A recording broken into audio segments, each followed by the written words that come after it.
పెద్ద చర్చ చేయక్కర్లేదు. ఎందుకంటే అక్కడ ఎవరి నమ్మకం వాళ్ళది. నమ్మకం గురించి చర్చలు అక్కర్లేదు. నేను చెప్తున్నది నమ్మకం కాదు, శాస్త్రం. నమ్మకానికి శాస్త్రం ఉండదు, కానీ శాస్త్రాన్ని నమ్మడం మంచిది. అర్థం చేసుకున్నారా? నమ్మకానికి శాస్త్రం ఉండదు, కానీ శాస్త్రాన్ని నమ్మడం మంచిది. కనుక దాన్ని ఏం అనడానికి లేదు. ఇందాక చెప్పా, అంధవిశ్వాసము శాస్త్ర విశ్వాసం రెండు రకాలు ఉంటాయి.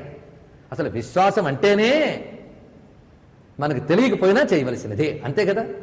విశ్వాసం అంటేనది. శాస్త్ర సమ్మతమైన విశ్వాసానికి శ్రద్ధ అని పేరు, శాస్త్ర సమ్మతం కాని విశ్వాసానికి అంధవిశ్వాసం అని పేరు. మనకి రోజుల్లో, నక్షత్రాల్లో, తిథుల్లో కొత్త కొత్త దేవతలు అందరూ ప్రవేశించిపోయారు. అవి ఎలాగూ చెప్పం, ఎందుకంటే ఇక్కడ ఉన్నవే చెప్తాం, కానీ లేని ఎలాగో చెప్పం. అది తప్పని అంతకంటే చెప్పం, ఎందుకంటే గతానుగతికో లోక, ఎవరి నమ్మకం వారిది. మనం ఇక్కడ చెప్తున్నది శాస్త్ర సమ్మతం. ఇందులో గ్రహించవలసినటువంటి ముఖ్య అంశముల్లో వరాహ ఆరాధన చాలా విశేషం. ఒక్కొక్క దానికి ఒక్కొక్కటి. కొన్ని స్థితుల్లో మన చేతుల్లో ఉండో, అప్పుడు ఆ భగవంతుడు ఆ రూపంతో పట్టుకుంటే ఆయన అది బాగు చేస్తాడు. ఒకేసారి 10గా కాదు, ఆ రూపాన్ని అప్పుడు పట్టుకోవాలి గట్టిగా. ఎక్కడ పెడితే అక్కడ విఘ్నాలు బాధిస్తున్నప్పుడు మీరు గణపతిని, అలాగే మృత్యుదశకు సంబంధించిన భయాదులు ఉత్పన్నమైనప్పుడు ఇందాక చెప్పిన అమృతేశ్వరుణ్ణి, మాసంలో దానికి మాత్రం వరాహస్వామి ఆరాధన భూసమేతంగా చెయ్యమని చెప్తున్నారు.